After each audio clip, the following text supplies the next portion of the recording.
কি করলে আমাদের ভাগ্যে ভালো কিছু আল্লাহ তাআলা নির্ধারণ করবেন? খুব গুরুত্বপূর্ণ প্রশ্ন না? যে আমাদের জীবনে সৌভাগ্যবান আমরা কিভাবে হব, কিভাবে আমরা সৌভাগ্যের অধিকারী হব, ভাগ্য সুপ্রসন্ন হবে কি করলে? আল্লাহ তাআলা তো আগেই নির্ধারণ করে রেখেছেন, আমার এখন কিছু করার আছে কিনা। এটার জবাব হলো তিনটি আমলের কথা আমরা বলবো, তিনটি কর্মসূচির কথা বলবো, যেগুলোর মাধ্যমে আমরা সৌভাগ্যবান হতে পারি, আমাদের নসিবে ভালো কিছু হতে পারে। আরো অনেক আইটেম আছে, অনেকগুলো পয়েন্ট আছে, আমি শুধুমাত্র মৌলিকভাবে তিনটির কথা বলছি। সর্বপ্রথম কাজ হলো আল্লাহর প্রতি ঈমান আনতে হবে, আল্লাহর আনুগত্য করতে হবে, আল্লাহর দাসত্ব এটা আমাদেরকে করতে হবে, আল্লাহর আদেশ নিষেধগুলোকে মেনে চলতে হবে। আমার রব, আমার সৃষ্টিকর্তা, যার কাছে আমাকে ফিরে যেতে হবে। ইন্না লিল্লাহ, নিশ্চয় আমরা সবাই কার? আল্লাহর। ওয়া ইন্না ইলাইহি, এবং আমাদের সবাইকে যেতে হবে আবার কার কাছে? আল্লাহর কাছে আবার যেতে হবে, তার সামনে দাঁড়াতে হবে। সেজন্য আমার রবের নির্দেশের বাইরে আমি চলবো না, তার নিষেধাজ্ঞাকে আমি লঙ্ঘন করব না। এর মধ্যে আমার এই জীবনের প্রত্যেকটা ক্ষেত্রে আমার কল্যাণ নিহিত, আবার এর মাধ্যমে আমার অনন্ত অসীমকালের যে যাত্রা, তার কল্যাণও পরিপূর্ণভাবে নিহিত।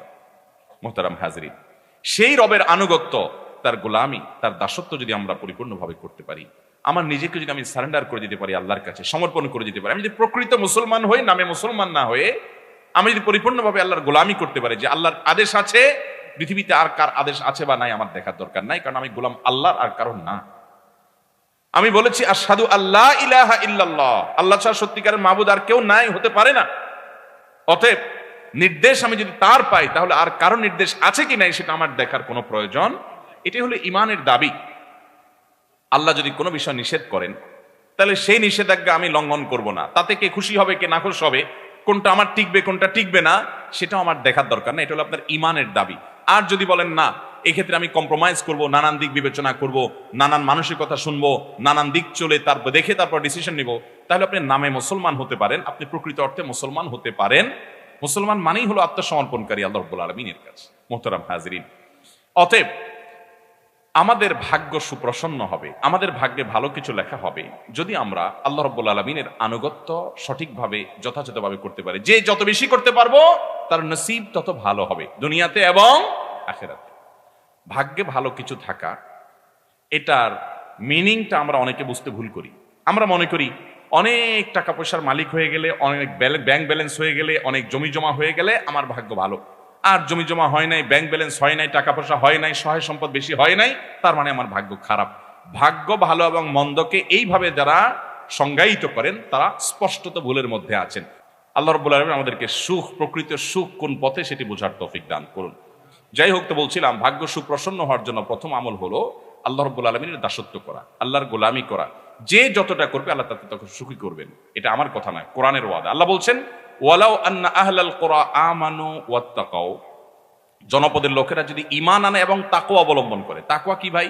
তাকওয়া হলো আল্লাহ যা নিষেধ করেছেন সেটা থেকে আল্লাহর ভয় বেঁচে থাকা, আল্লাহর যা আদেশ করেছেন আল্লাহর নির্দেশের প্রতি সম্মান রেখে সেটা নির্দেশটা পালন করা, আল্লাহর আদেশগুলোকে মেনে চলা, এটাই তাকওয়া। এই তাকওয়া যদি কোনো জনপদের লোকেরা অবলম্বন করে, ঈমান আনার পর, আগে ঈমান থাকতে হবে, ঈমান থাকার পর যদি এই কাজটা করে, আল্লাহ বলেছেন ওয়াদা লাফাতাহনা আলাইহিম বারাকাতিম মিনাস সামাই ওয়াল আরদ, নবমণ্ডল এবং ভূমণ্ডল থেকে বরকতের সমস্ত দুয়ার আল্লাহ তাআলা বলেছেন আমি খুলে দিব। আল্লাহ তাআলা কল্যাণ দান করবেন, আল্লাহ তাআলা সুখ দিবেন, শান্তি দিবেন আল্লাহর গোলামির মধ্যে। মুহতারাম হাজরিন, অন্য আয়াতে সূরা নাহলের 97 নম্বর আয়াতে আল্লাহ বলেছেন, মান আমিলা সালিহাম মিন যাকারিন আও উনসা ওয়া হুয়া মুমিন, যদি কেউ ঈমানদার অবস্থায়, আল্লাহর বিশ্বাসী বান্দা হয়ে, পরিপূর্ণ ঈমানটা ঠিক রেখে, আকীদা বিশুদ্ধ করে সে যদি নেক আমল করে, সে হোক নারী হোক পুরুষ, সমান অধিকারের ক্ষেত্রে, হোক নারী হোক পুরুষ, যেই হোক না কেন, যদি ঈমান আনার পরে সৎকর্ম সম্পাদন করে, 5 ওয়াক্ত সালাত আদায় করে, হালাল হারাম মেইনটেইন করে চলে, পর্দা মেইনটেইন করে চলে, আখলাক সুন্দর করে, নবী সাল্লাল্লাহু আলাইহি ওয়াসাল্লামের সুন্নাহকে মেনে চলে, এক কথা কোরআন এবং হাদিসকে যদি অনুসরণ করে, আল্লাহ রাব্বুল আলামিনের ওয়াদা হলো ফালানুহজিয়ান্নাহু হায়াতান তাইয়্যিবা, তাকে দুনিয়াতে আমি পবিত্র জীবন দান করব। যদি কেউ নেক আমল করে, আল্লাহর ওয়াদা হলো আল্লাহ সুবহানাহু ওয়া তাআলা তাকে পবিত্র জীবন দান করবেন, সুখের জীবন দান করবেন। সে নির্মল, পরিচ্ছন্ন, ফ্রেশ জীবন উদযাপন করবে, উপভোগ করবে। ওয়ালা নাজজিয়ান্নাহুম আজরাহুম বিআহসানি মা কানু ইয়ামালুন, দুনিয়াতে যে সে আমল করেছিল এর জন্য আল্লাহ বলছেন যে আমি তাকে অবশ্যই অবশ্যই তার কর্মের সর্বোত্তম বিনিময় দান করব আখিরাতের জান্নাতের মাধ্যমে। তাহলে এই আয়াতগুলো বলছে যে আমরা যদি নেকামল করে ভালো কাজ করি আমাদের ভাগ্য সুপ্রসন্ন হবে ইনশাআল্লাহ। ছোট্ট দুটি উপমা দেই আমি। নাম্বার 1, একজন চেয়ারম্যান সাহেব, তার দলের একজন কর্মী আছে, সবসময় তার জন্য খুব পরিশ্রম করে, দৌড়ধাপ করে, অনেক কাজ কাম করে, সব কাজে সবার আগে থাকে, তার ক্যাম্পেইন করে, প্রচার প্রচারণা করে, তার সব কাজগুলো করে, ভেতর থেকে তাকে ধারণ করে, তাকে পছন্দ করে। এই লোকটা সে যদি নিডি হয় আর চেয়ারম্যান সাহেবের কাছে যদি কোনো রিলিফ আসে বা কোনো কিছু আসে যেটা জনগণের মাঝে বন্টন করার মতো, ধরুন চেয়ারম্যান সাহেব সৎ মানুষ, সেই হিসাবে উনি ওনার আমানতটা সঠিকভাবে সবার হাতে পৌঁছায় দেন। তো তার এলাকায় অন্য সাধারণ জনগণ যারা এটার হকদার, ওই যে তার নিজস্ব দলের কর্মী, যে একনিষ্ঠ কর্মী, যে আসলেই তাকে ভালোবেসে তার জন্য কাজ করে, এই লোকটাও যদি নিডি হয়, এই লোকটাও যদি ওই রিলিফ বা ওই জিনিসটা পাওয়ার হকদার হয়, চেয়ারম্যান সাহেবের কাছে এটা পাওয়ার জন্য সে অন্যদের মতো কি খুব বেশি কষ্ট করা লাগবে? খুব সহজে পাবে না। কারণ নিজস্ব লোক, সে যদি উপযুক্ত হয়, অন্য 10 জনকে যদি দেয়, তাকে সবার আগে দিবে বরং, ঠিক না ঠিক? এবং এক্ষেত্রে তার প্রতি কোনো জুলুম করবে না, এবং সে বরং অন্যদের হয়তো চাইতে হবে, অনেক কষ্ট করতে হবে, এরা তো কষ্ট করা লাগবে না, কারণ তার সম্পর্কে চেয়ারম্যান সাহেব জানেন এবং তার প্রতি আস্থা আছে। আল্লাহ রাব্বুল আলামিনের যে আনুগত্য করে, আল্লাহর যে গোলামি করে, আল্লাহর যে দাসত্ব করে, আল্লাহ রাব্বুল আলামিন আল্লাহর এই বান্দাকে তার জন্য তার নসিবে ভালো কিছু আল্লাহ তাআলা এমনিতেই ফয়সালা করবেন। কারণ আল্লাহ জানেন যে এই ব্যক্তি আল্লাহর অনুগত বান্দা, আল্লাহ তাকে এমনি ভালো ফয়সালা করবেন। আর যে আল্লাহর প্রতি ঈমান রাখে না, ওই যে চেয়ারম্যান সাহেবের মতো, তার দলের লোক হোক আর অন্য দলের লোক হোক, বিরোধী দলের লোক হোক, তার পক্ষের হোক আর বিপক্ষের হোক, নাগরিক হিসাবে যে কমন কিছু সুবিধা আছে এগুলো সবাইকে তিনি দিবেন। কিন্তু ওই যে বিশেষ বিশেষ কিছু সুবিধা যদি দেওয়ার সুযোগ আসে, তিনি অবশ্যই সাধারণত তিনি যারা তাকে অনুসরণ করে তাদেরকে অগ্রাধিকার দেন। আল্লাহ রাব্বুল আলামিনের প্রতি যারা ঈমান আনবে, স্পেশাল দেওয়াগুলো, প্রকৃত শান্তি এবং সুখগুলো আল্লাহ তাআলা তাদেরকেই দিবেন। আর এমনিতে কমন ভাবে যে রিজিক দেওয়া, এটা আল্লাহ তাআলা তার প্রতি বিশ্বাস অবশ্যই সবাইকে দেন। তাহলে বোঝা গেল যে আমাদের ভাগ্য সুপ্রসন্ন হওয়ার জন্য নেকামল করতে হবে, আল্লাহর আনুগত্য করতে হবে, আল্লাহর গোলামি করতে হবে, হালাল হারাম মেনে চলতে হবে। যদি এটা আমরা করতে পারি, তাহলে আমাদের ভাগ্যে আল্লাহ তাআলা এমনিতেই ভালো কিছু দিবেন ইনশাআল্লাহ। আমি করে যে আল্লাহর প্রতি ঈমান আনে, সর্বদা আল্লাহর জিকির করে, আল্লাহর স্মরণ করে, আল্লাহর নির্দেশে বাইরে চলে না, আল্লাহকে সবসময় সে ধারণ করে, আল্লাহ তাআলার এই বান্দার জন্য আল্লাহ তাআলা তার নসিবে ভালো কিছু দিবেন। এর জন্য তার আলাদা কসরত না করলেও আল্লাহ তাআলা তার ভাগ্য সুপ্রসন্ন করবেনই করবেন ইনশাআল্লাহ তাআলা।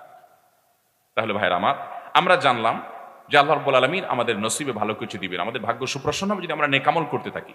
বলে আমি এখন থেকে যদি শুরু করি, এখন থেকে আপনি তওবা করে শুরু করে দেন যে আল্লাহ আজকে থেকে আমি তওবা করে নতুন হাল খাতা করলাম, জীবন শুরু করলাম, আগেরগুলোর জন্য মাপ চাইলাম। আপনার নসিবে আল্লাহ সুবহানাহু ওয়া তাআলা অবশ্যই অবশ্যই ভালো কিছু দিবেনই দিবেন। একটা বিষয় পেয়ে গেলাম, ভাগ্য সুপ্রসন্ন হওয়ার জন্য আমাদের নসিবে যেন, ভাগ্যে যেন ভালো কিছু লেখা হয়, তার জন্য আমাদেরকে কন্টিনিউয়াসলি, নিয়মিত আল্লাহর দাসত্ব করে যেতে হবে। আল্লাহর দাসত্ব সবসময় একভাবে করতে পারবো না ভাই, আমরা মানুষ, আমাদের ভুল হয়, শয়তান আমাদেরকে দিয়ে গুনাহ করায় ফেলায়। কিন্তু যখনই মনে হবে আমি না আল্লাহর নিমক খাই, আল্লাহর রহমত ছাড়া আমার 1 সেকেন্ডে বাঁচার, কোনো 1 মুহূর্ত বাঁচার, 1 সেকেন্ড কেন, কোয়ার্টার সেকেন্ড, এটাও আমার বাঁচা সম্ভব নয়, তাহলে সেই রবের আমি নাশকরি কিভাবে করি? আমার না আমার রবের সামনে দাঁড়াতে হবে, যেতে হবে, হিসাব দিতে হবে। এটা মনে হওয়ার পর আগে যে গুনাহ করেছি চোখের পানি ফেলে মাপ চেয়ে নিব, সিজদা গিয়ে আল্লাহর কাছে দোয়া করব, কান্নাকাটি করব, সালাতুত তওবা আদায় করব। আল্লাহ আমাদের সবাইকে সে তৌফিক দান করুন। বরং নসিবে ভালো কিছুর জন্য লেখা হয়, এর জন্য আমাদেরকে সারা বছর জুড়ে নেকামল করার ওয়াদা এবং প্রতিজ্ঞা করতে হবে ইনশাআল্লাহ। নাম্বার 2, বিশেষভাবে ভাগ্য যেন সুপ্রসন্ন হয়, আমাদের জীবনে, হায়াতে এবং রুটি রুজিতে যেন বরকত হয়, কল্যাণ হয়। এজন্য আমাদেরকে আত্মীয়তার বন্ধনগুলো রক্ষা করতে হবে। আত্মীয়তার সম্পর্ক যে যত বেশি সংযুক্ত রাখবে, আত্মীয়তার সম্পর্কগুলোকে যে যত বেশি জোড়া লাগাবে, রক্ত সম্পর্কে আত্মীয়দের সাথে যাদের যত সুসম্পর্ক থাকবে, আল্লাহ তাআলা তাদের হায়াতে এবং রিজিকে তত বেশি বরকত দান করবে, তার ভাগ্য তত সুপ্রসন্ন হবে। সহিহ বুখারীর হাদিস, নবী করিম সাল্লাল্লাহু আলাইহি ওয়াসাল্লাম বলেছেন, মান সাররাহু আন ইউবসাতা লাহু ফি রিজকিহি আও ইউনসা লাহু ফি আথারিহি ফালইয়াসিল রাহিমা। যে চায় তার রিজিককে আল্লাহ প্রশস্ত করে দেন, যে চায় তার হায়াতের মধ্যে আল্লাহ তাআলা বরকত দান করুন, এটা যদি কেউ চায়, সে যেন তার রক্ত সম্পর্কে আত্মীয়দের সাথে সুসম্পর্ক বজায় রাখে। রক্ত সম্পর্কে আত্মীয় কারা?